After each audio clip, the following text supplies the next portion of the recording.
ജില്ലാ പഞ്ചായത്ത് ബജറ്റ് ജലസംരക്ഷണം, മാലിന്യമുക്ത നവകേരളം, കാർഷിക മേഖലകൾ ഊന്നൽ നൽകുന്ന നടപ്പു സാമ്പത്തിക വർഷത്തെ ബജറ്റ് അവതരിപ്പിച്ചു. ജലസംരക്ഷണം, മാലിന്യമുക്ത നവകേരളം, കാർഷിക മേഖല എന്നിവയ്ക്ക് ഊന്നൽ നൽകി ജില്ലാ പഞ്ചായത്ത് 2025-26 ബജറ്റ് അവതരിപ്പിച്ചു.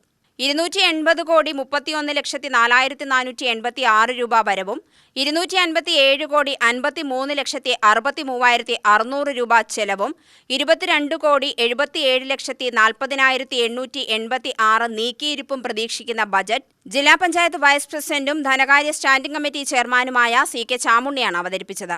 ജനങ്ങളുടെ പ്രശ്നങ്ങൾ തിരിച്ചറിഞ്ഞ് സമസ്ത മേഖലകളിലുമുള്ള വികസനം ലക്ഷ്യമാക്കിയാണ് ബജറ്റ് തയ്യാറാക്കിയിട്ടുള്ളതെന്ന് അദ്ദേഹം പറഞ്ഞു.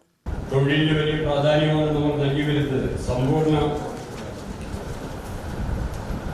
വിധവ തൊഴിൽദാന പദ്ധതിയായ അപരാജിതയും കോവിഡിന് ശേഷം നടപ്പിലാക്കിയ പ്രവാസിക്കൊപ്പം എന്ന പദ്ധതികളിലൊക്കെ വലിയ രൂപത്തിൽ ഫലം കണ്ടതാണെന്ന് നമുക്കറിയാം. ഈ വർഷം അഭ്യസ്തരായ യുവതീവാക്കളെ ലക്ഷ്യമിട്ട് ചെറുകിട സംരംഭങ്ങൾ ഏറ്റെടുക്കുന്നു.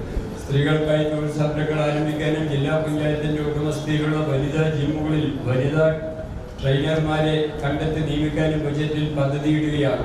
ഇത്തരത്തിൽ വനിതാ മുന്നേറ്റം ലക്ഷ്യമിട്ട് ധാരാളം പദ്ധതികൾക്കാണ് രൂപം നൽകുന്നത്. വനിതാ ഘടക പദ്ധതികൾക്കായി ബജറ്റിൽ 9 കോടി രൂപ മാറ്റിവെക്കും.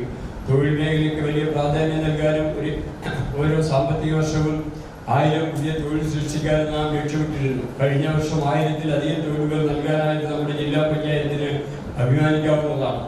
ജോബ് സ്കൂൾ പദ്ധതി, സ്കൂൾ ലൈബ്രറിയന്മാരുടെ നിയമനം, സർക്കാർ ഓഫീസുകളുടെ അപ്രന്റീസ്ഷിപ്പ്, അപരാജിത പ്രവാസിക്കൊപ്പം എന്നിങ്ങനെ നീണ്ടുപോകുന്നതാണ് തൊഴിൽ സൃഷ്ടിച്ച മാതൃകാ പദ്ധതികളുടെ ലിസ്റ്റ്.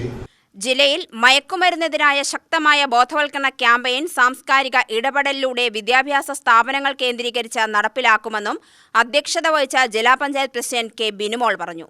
പാലക്കുഴി ജലവൈദ്യുത പദ്ധതി ഉടൻ കമ്മീഷൻ ചെയ്യുമെന്നും ജില്ലാ പഞ്ചായത്തിന്റെ ഉടമസ്ഥതയിലുള്ള Palakkad small hydro company limited share ഹോൾഡർമാരായ തദ്ദേശ സ്ഥാപനങ്ങൾക്ക് ഡിവിഡന്റ് നൽകാനായെന്നും പ്രസിഡന്റ് പറഞ്ഞു. UTV news, Palakkad.